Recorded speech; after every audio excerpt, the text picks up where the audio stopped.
Hi, this is Joy, your assistive technology professional, and today I just wanted to review the ROHO Quattro cushion and how to maintain it, because it's very important to at least maintain it every week because it is related to air pressure in the cushion.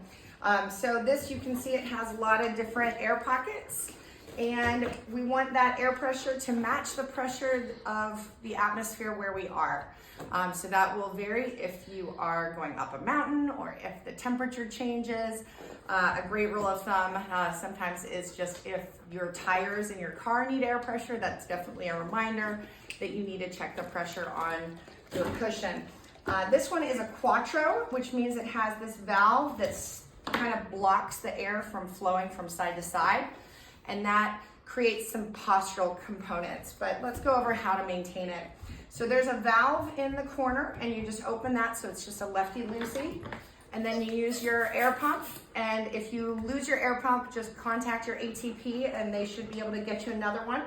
And what you're gonna do is connect it, and then you're gonna pump it up. And if you get real close to this, you're gonna see the air fill, and you can see the air is filling the front pocket a lot faster. So if it's the first time you're filling your cushion, you may need to kind of push this to kind of get the air flowing to the back. But you can see that it's very overfilled right now. You would never want to sit on this like this. This is like concrete as far as pressure goes. So what you want to do is once it's overfilled, leave it open and let it sit until there's no more air coming out. You can kind of hear the hissing that happens here. And you can see it's deflating, but it's not gonna overly deflate, okay? And once the air pressure regulates with the pressure around, once you put weight on the cushion, you should sink into kind of the middle of the cushion, okay? So you don't wanna be sitting on the top of it. You actually wanna kind of be immersed partially into the cushion.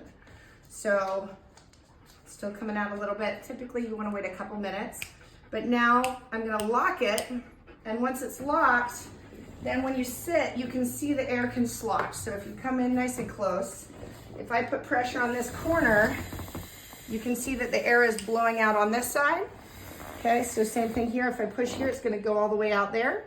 And this is where the Quattro can be useful. Because so now I'm gonna kind of get it regulated again, kind of even out the air. If I push the red, when I push here, you can see that it's only sloshing within that quadrant. Same thing here, it's only within this quadrant. So if you're filling up the air and it's on red, you're actually only filling up the first quadrant. So you wanna make sure it's on green and goes throughout.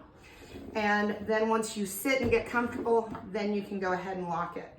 But make sure that you are taking care of this. If it's overinflated, you can actually have more skin breakdown issues because of the pressure from the seat.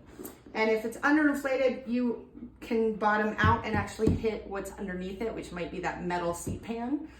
So it's very important to make sure this works appropriately.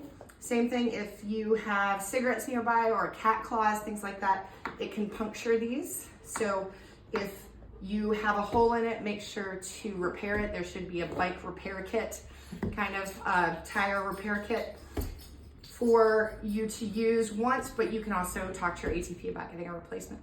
Let me know if you have any questions.